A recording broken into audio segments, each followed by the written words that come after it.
আসসালামু আলাইকুম। আশা করি ভালো আছেন। কখনো কি খেয়াল করেছেন একজন মানুষের চোখে কত অদেখা গল্প জমে থাকে? আমি আজ এখানে দাঁড়িয়ে আছি শুধু একটা ফ্রেমে বন্দি হয়ে। কিন্তু এই চেহারার আড়ালে লুকানো আছে হাজারো অনুভূতি, হাজারো কথা।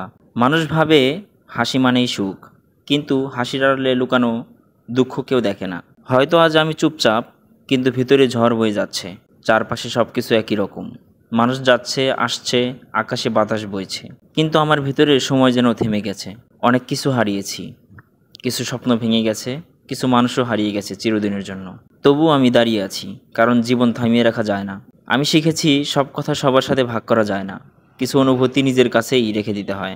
আজকের এই মুহূর্তটা হয়তো খুব সাধারণ কারো চোখে, কিন্তু আমার জন্য এটা এক টুকরো নীরবতা, যেখানে আমি নিজেকে খুঁজে পাই, নিজের সাথে কথা বলি। হয়তো একদিন এই চেহারার ছবিটা দেখলে কেউ বলবে, ও তখন কেমন শান্ত ছিল। কিন্তু সত্যিটা আমি জানি, এই শান্ত চেহারার ভিতরে চলছিল এক অসমাপ্ত যুদ্ধ। আর সেই যুদ্ধ কেবল আমার একার। সো ভালো থাকবেন সবাই। আসসালামু আলাইকুম।